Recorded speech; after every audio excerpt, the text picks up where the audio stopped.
From the moment we met, I knew there was no affinity between us. There's no room in this place for a creature like you. A woman bearing a child, return to where you belong. On the day of my brother's wedding, my sister-in-law unleashed a torrent of insults upon me. It was meant to be a joyous occasion, one where I yearned to share the happiness, yet her words cut deep. Unable to endure such treatment any longer, I made the difficult decision to abstain from attending the ceremony. My name is Elizabeth, age 30. I juggle part-time employment with managing household duties. 3 years ago, I married my husband Robert, who is 2 years my senior. He works as a buyer and salesperson at major department store. Robert's fresh appearance contributes to his strong sales performance at the department store. Having always wanted children, we went through fertility treatments and were overjoyed when we finally conceived our first child. I was especially thrilled to have a child with the man I love, and I couldn't wait to share the news with him. When I told Robert, he was ecstatic. "Robert, it looks like we've been truly blessed." "Really? Does that mean?" "Yes, it's really happening. We're going to have a baby." "Seriously, I'm so overwhelmed with joy. I can't stop crying." My husband's tears mirrored my own, expressing his gratitude as he embraced me tightly. From that moment on, we eagerly anticipated the arrival of our little one, each day filled with excitement and expectation. But there was someone else eagerly awaiting the birth, my own brother Thomas. 4 years my senior, Thomas has cherished me since childhood, a bond that remains unbreakable. Even as adults, our sibling bond remains strong. He was aware of our struggles with infertility, so when I shared the news of my pregnancy, his joy matched that of my husband's, tears included. I've heard that our mother back home was so thrilled by the news that she was left utterly speechless. Whether it was my marriage or now my pregnancy, my brother has always wanted the best for me. I hold my brother in the same high regard. 2 months into my pregnancy, my brother reached out to speak with me. "What did you want to talk about, Thomas?" I asked directly, noticing his hesitant demeanor. He scratched his head nervously and replied, "Well, I'm getting married." "Married? Really, Thomas?" My brother attended an all-boys school for middle and high school, then studied at a male-dominated science department at university, so the fact that he might have a girlfriend had never crossed my mind. Despite our parents' suggestions for arranged meetings to set him up with a woman, he always declined. I think he's quite handsome, but his reserved nature in the past may have limited his chances with women. So hearing that he's getting married now is a shock I can't hide. "I imagine this is a surprise," he said. "I know it seems sudden." "Definitely. So who's the lucky woman?" "She's 3 years younger than me, so just 1 year older than you, Elizabeth. Her name is Rebecca, and we met through work." "Really? What's her connection to your job?" "Well, she's the daughter of the president of one of our business partners." "The president's daughter? That's incredible. It sounds like something straight out of a movie." I gasped in astonishment, and my brother chuckled. "You're making a big deal out of this." Even though she comes from such a background, she's putting in the work at her father's company. We're both getting older and thought it was the right time to take this step. Seeing my brother so earnest about his future warmed my heart. He, who has always hoped for my happiness, has finally found someone special to share his life with. The thought made me feel as if I were celebrating my own good fortune. A month later, my brother introduced his fiancée to us in our apartment. "Nice to meet you. I'm Rebecca, your brother's fiancée." Rebecca, my brother's fiancée, exuded elegance and sophistication, clearly embodying the image of a career-driven woman. Observing her poised demeanor, I couldn't help but feel like we came from entirely different worlds. "Nice to meet you, Rebecca. I'm Elizabeth, the younger sister," I greeted her. "Ah, the little sister," she responded, casting a quick glance over me. For a moment, it felt as though her gaze pierced right through me, though I brushed it off as mere imagination. Yet, it soon became apparent that my intuition was accurate. Throughout our interaction, she directed minimal attention towards me, instead focusing her conversation on my husband. "Robert, your work as a salesperson at that esteemed department store is truly impressive," she remarked, engaging him in conversation. Caught off guard, my husband responded awkwardly, Well, thank you. I haven't had the chance to shop recently. Would you mind recommending something suitable for me next time I visit?" she inquired, her attention firmly fixed on him. Of course, thank you. We'll be looking forward to your visit. It was evident that Rebecca treated my husband and me differently. It seemed she might be trying to flirt with my husband. Still, I didn't want to dampen the mood, especially since my brother had chosen her as his partner. Just as my brother wished for my happiness, I wanted him to find joy as well. I couldn't let something as minor as her distant demeanor towards me affect my brother's happiness. Despite my concerns, I kept quiet. From then on, Rebecca started frequenting the department store where my husband works. That day, my husband came home and let out a sigh of frustration. Rebecca stopped by my section again today. Again. She was there just yesterday too, wasn't she? Yeah, she's buying quite a bit, which is fine, but, even when I'm assisting other customers, she interrupts without any regard. It's causing inconvenience for the other sales staff as well. So it's becoming a bit of a hassle, you know. That does sound challenging. According to my husband, each time she visits, Rebecca makes purchases worth thousands of dollars. While it's beneficial for the store, my husband expressed concern. Despite her status as the president's daughter, her spending habits might raise some red flags. Several months later, the eagerly awaited day of my brother's wedding finally arrived. At that point, I was well into the later stages of my pregnancy, my belly prominently showing. It was a once-in-a-lifetime occasion for my dear brother. I was certain it would be a beautiful ceremony. I felt a rush of excitement as I left the house, adorned in a maternity party dress I had purchased specifically for this special day. The situation unfolded when I arrived at the venue and approached the reception desk. I'm Elizabeth Smith, the groom's sister, and this is my husband, Robert. When I provided my name to the receptionist, she seemed confused. Are you the groom's sister? Yes, I'm Thomas Harris's sister, I confirmed. That's odd, she responded. Then she said something unexpected. We were told that the groom's sister wouldn't be attending. What? That can't be right. I'm his sister. Of course I'm here. Well, we were informed that the groom's sister had other commitments and wouldn't be coming.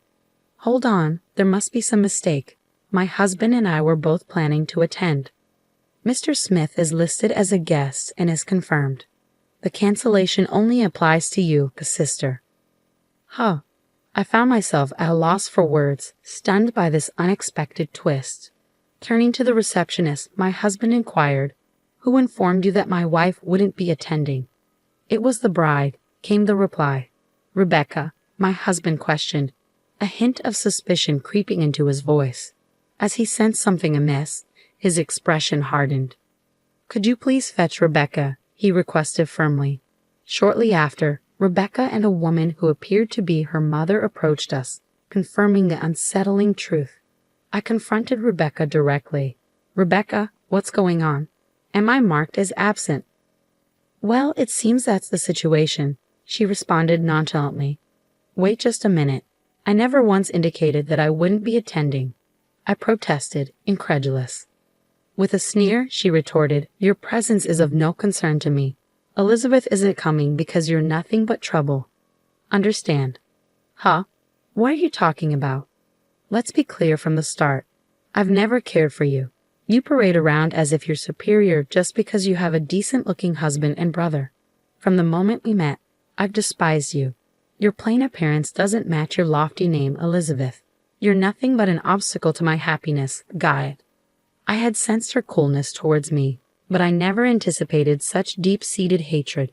Stunned, I struggled to find my voice. She glared down at me, her words cutting like ice. "Didn't I make myself clear? You're nothing but trouble. There's no room here for a pregnant eyesore like you, so leave." I stood speechless, but the shock didn't end there. To my astonishment, even her mother began spewing venomous words that I found hard to believe. "Rebecca is right. Having someone as unattractive as you at Rebecca's wedding is a hassle. It's unfortunate enough for Rebecca to be associated with you." Rebecca turned to me, my face pale, and continued, "Leave now. You're just getting in the way.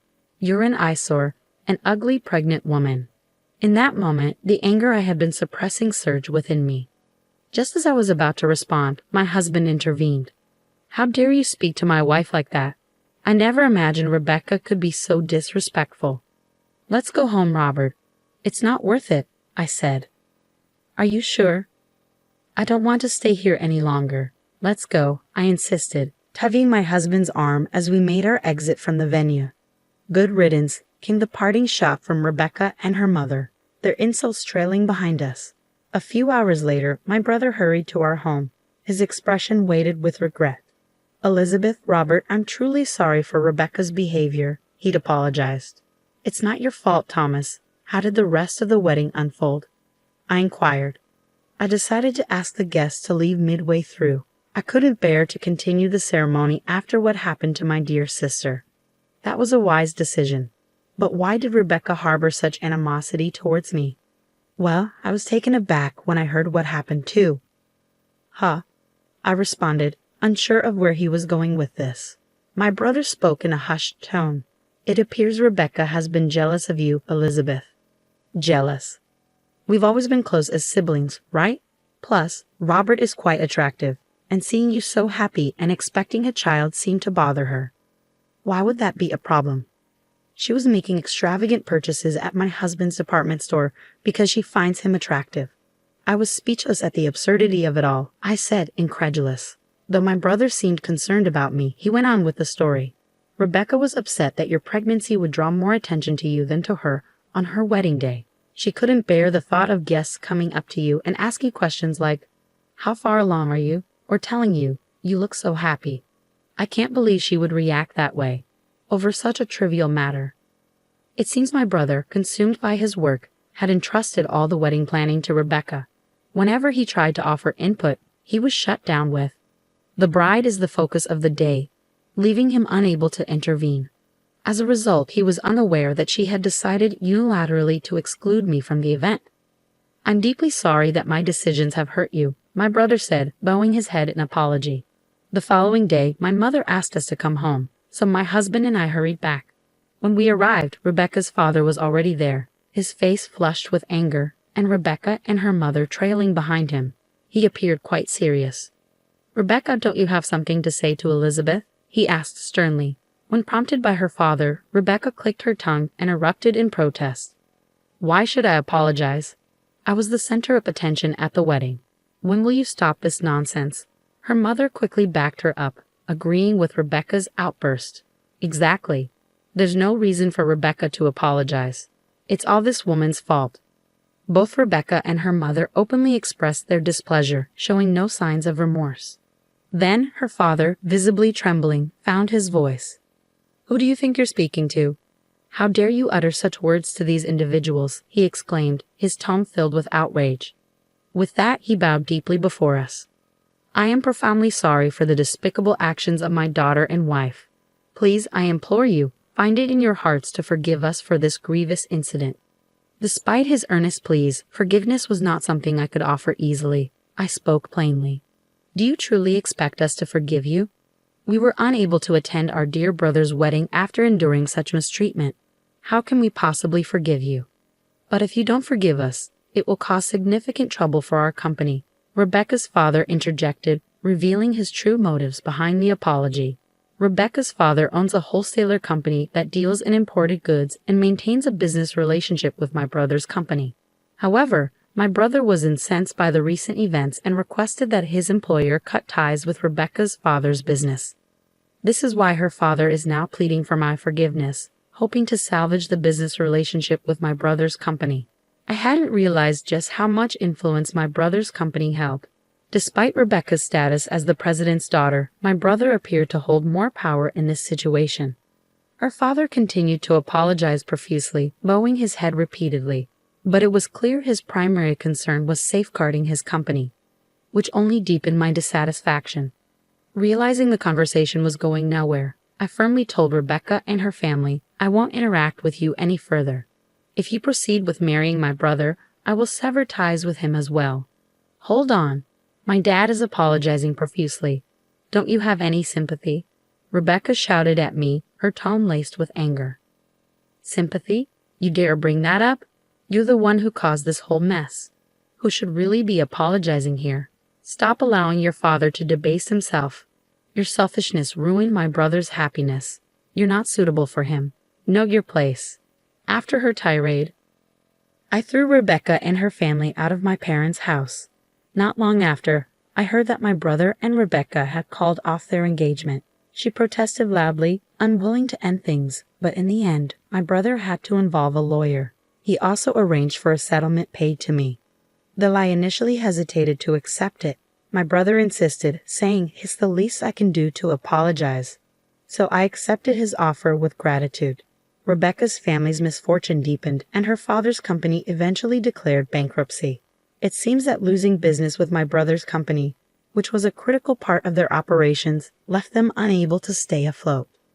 They lost everything because of their actions, and in retrospect, it seems fitting given their behavior. Someone like Rebecca, who could so easily hurl cruel insults, ultimately faced the consequences of her actions. Meanwhile, I have given birth safely and am enjoying a happy life. My brother has recovered from the end of his engagement, and he visits me almost every day to spend time with my daughter and shower her with affection. Robert, may I hold her for a bit? But you just had her not too long ago. Please, I'll be leaving in an hour. All right, I suppose I can let you. My husband and brother were taking turns holding our precious newborn daughter. As I listened to their heartwarming exchange, I couldn't help but feel a sense of warmth and contentment.